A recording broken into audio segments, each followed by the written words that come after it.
رب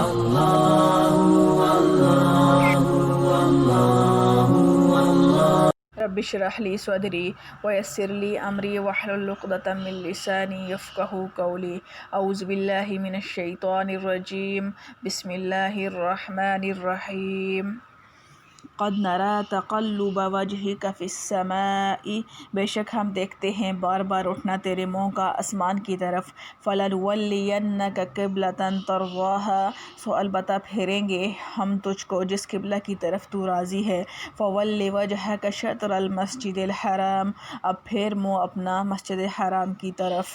وَحَيْثُ مَا كُنْتُمْ فَوَلُّوا وُجُوهَكُمْ شَطْرَهُ، اور جس جگہ تم ہوا کرو پھیرو منہ اسی کی طرف. وَإِنَّ الَّذِينَ أُوتُوا الْكِتَابَ، اور جن کو ملی ہے کتاب، لَيَعْلَمُونَ، البتہ جانتے ہیں، أَنَّهُ الْحَقُّ مِنْ رَبِّهِمْ، کہ یہی ٹھیک ہے ان کے رب کی طرف سے. وَمَا اللَّهُ بِغَافِلٍ عَمَّا يَعْمَلُونَ، اور اللہ بے خبر نہیں ان کاموں سے جو وہ کرتے ہیں. خلاصہ تفسیر.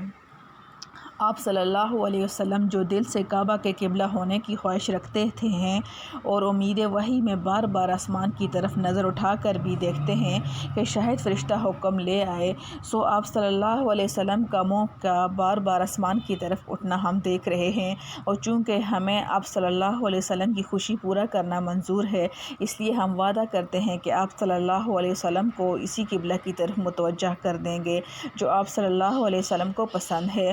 لو پھر ہم حکم ہی دیے دیتے ہیں کہ اب سے آپ اپنا چہرہ نماز میں مسجد حرام کی طرف کیا کیجیے. اور یہ حکم صرف آپ صلی اللہ علیہ وسلم کے لیے مخصوص نہیں بلکہ سب لوگ، پیغمبر بھی اور امتی بھی، جہاں کہیں موجود ہوں، خواہ مدینہ میں یا اور جگہ، یہاں تک کہ خود بیت المقدس میں بھی اپنے چہروں کو اسی مسجد حرام کی طرف کیا کرو. اور اس قبلہ کی طرف اور اس قبلہ کے مقرر ہونے کے متعلق یہ اہل کتاب بھی بالعموم اپنی کتابوں کی پیشن گوئی کی وجہ سے نبی آخر الزمان صلی اللہ علیہ وسلم کا قبلہ اس طرف ہوگا، یقیناً جانتے ہیں کہ یہ حکم بالکل ٹھیک ہے اور ان کے پروردگار کی طرف سے ہے، مگر عناداً مانتے نہیں اور اللہ تعالیٰ ان کی کارروائیوں سے کچھ بے خبر نہیں. معارف و مسائل. اس آیت کے پہلے جملہ میں رسول کریم صلی اللہ علیہ وسلم کے اشتیاق کعبہ کا ذکر ہے. اس اشتیاق کی مختلف وجوہ بیان کی گئی ہیں اور سب میں کوئی تعارض نہیں. وہ سب وجوہ ہو سکتی ہیں، مثلاً یہ کہ حضرت صلی اللہ علیہ وسلم نزول وحی اور عطاء نبوت سے پہلے اپنی طبیعت اور فطرت سے ملت ابراہیمی کے تابع کام کرتے تھے، اور نزول وحی کے بعد قرآن نے بھی آپ صلی اللہ علیہ وسلم کی شریعت کو ملت ابراہیم علیہ السلام کے مطابق قرار دیا. اور حضرت ابراہیم اور حضرت اسماعیل علیہ السلام کا قبلہ بیت اللہ تھا، اس لیے آپ صلی اللہ علیہ وسلم کی دلی خواہش یہی تھی کہ آپ صلی اللہ علیہ وسلم کا اور مسلمانوں کا قبلہ بھی وہی کعبہ بیت اللہ قرار دے دیا جائے. یہ وجہ بھی تھی کہ قبائل عرب میں چونکہ ملت ابراہیمی کو کم از کم زبان سے مانتے تھے اور اس کی پیروی کے مدعی تھے، کعبہ کے قبلہ مسلمین ہو جانے سے ان کے اسلام کی طرف مائل ہو جانے کی توقع تھی، اور سابق قبلہ بیت المقدس میں جو موافقت اہل کتاب کی توقع کی جا سکتی تھی وہ 16-17 مہینے کے عمل کے بعد منقطع ہو چکی تھی، کیونکہ یہود مدینہ کو اس کی وجہ سے کوئی اسلام سے قرب ہونے کے بجائے بہت ہی بڑا تھا. بہرحال رسول اللہ صلی اللہ علیہ وسلم کی خواہش یہ تھی کہ مسلمانوں کا قبلہ بیت اللہ یعنی کعبہ کو قرار دے دیا جائے، اور چونکہ مقربان بارگاہ الہی انبیاء علیہ السلام اپنی کوئی خواہش اور کوئی درخواست حق تعالیٰ کی بارگاہ اس وقت تک پیش نہیں کرتے جب تک ان کو یہ درخواست پیش کرنے کی اجازت کا علم نہ ہو جائے. اس سے سمجھا جاتا ہے کہ حضرت صلی اللہ علیہ وسلم کو یہ دعا کرنے کی اجازت پہلے مل چکی تھی اور آپ صلی اللہ علیہ وسلم اس کی دعا کر رہے تھے اور اس کی قبولیت کے امیدوار تھے، اس لیے بار بار آسمان کی طرف نظر اٹھاتے تھے کہ شاید کوئی فرشتہ حکم لے کر آ جائے. آیت مذکورہ میں اس کیفیت کا بیان فرما کر پہلے تو قبولیت دعا کا وعدہ فرمایا، فَلَنُوَلِّيَنَّكَ، یعنی ہم آپ کا رخ اسی کی طرف پھیر دیں گے جو سمت آپ صلی اللہ علیہ وسلم کو پسند ہے. اس کے فوراً بعد ہی یہ رخ پھیرنے کا حکم بھی نازل فرما دیا. فَوَلِّ وَجْهَكَ، اس طرز عمل میں ایک خاص لطف تھا کہ پہلے وعدہ کی خوشی حاصل ہو پھر افائے وعدہ کی خوشی کن مقرر ہو جائے. یہ سب مضمون کرتبی جساس مظہری سے لیا گیا ہے. مسئلہ استقبال قبلہ. یہ تحقیق پہلے آ بات چکی ہے کہ اللہ جل شانہ کے اعتبار سے تو ساری سمتیں اور ساری جہاد برابر ہیں، قل للہ المشرق والمغرب، لیکن مصالح امت کے لیے بتقاضۂ حکمت کسی ایک جہت کو تمام دنیا میں پھیلے ہوئے مسلمانوں کے لیے قبلہ بنا کر سب میں ایک دینی وحدت کا عملی مظاہرہ مقصود تھا۔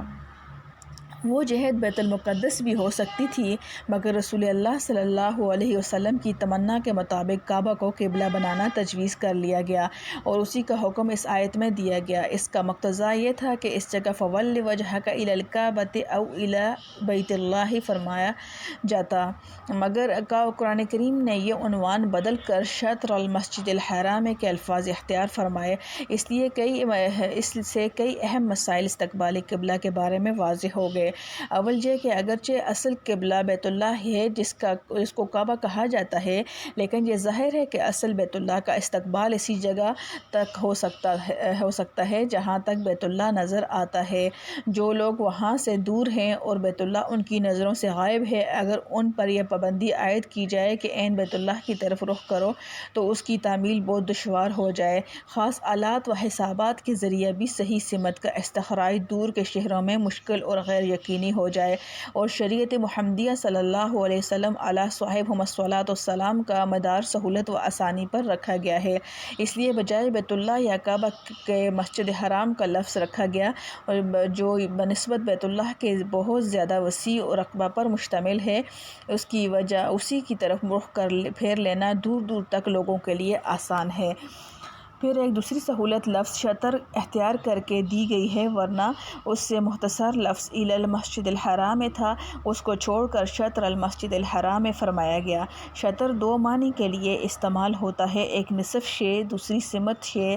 باتفاق مفسرین اس طرف شطر سے مراد سمت ہے، تو اس لفظ سے یہ بتلا دیا کہ بلاد بعیدہ بھی یہ بھی ضروری نہیں کہ خاص مسجد الحرام ہی کی طرف ہر ایک کا رخ ہو جائے تو نماز درست ہو، بلکہ سمت مسجد حرام کافی ہے۔ بحر محیط مثلا مشرقی ممالک ہندوستان اور پاکستان وغیرہ کے لیے جانے میں مغرب مسجد حرام کی سمت ہے، تو مغرب کی جانب رخ کر لینے سے استقبال قبلہ کا فرض ادا ہو جائے گا، اور چونکہ گرمی سردی کے موسموں میں سمت مغرب میں بھی اختلاف ہوتا رہتا ہے، اس لیے فقہائے رحم اللہ نے اس سمت کو سمت قبلہ و سمت مغرب و قبلہ قرار دیا ہے، جو موسم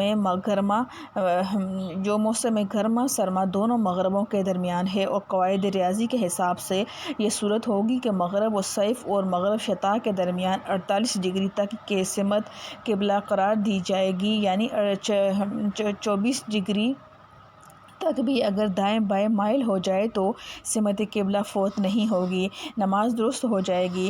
ریاضی کی قدیم اور مشہور کتاب میں شرح چغمنی باب الرابع صفحہ 66 میں دونوں مغربین کا فاصلہ یہی 48 ڈگری قرار دیا ہے۔ حضرت والد صاحب رحمۃ اللہ علیہ نے جوہر الفقہ میں فقہا کا دوسرا قول ذکر کیا ہے کہ 48 درجے دائیں یا بائیں مائل ہونے سے سمت قبلہ فوت نہیں ہوگی۔ محمد تقی۔ الحمدللہ حمداً کثیراً طیباً مبارکاً فیہ کما یحب ربنا ویرضی، لا حول ولا قوة الا باللہ۔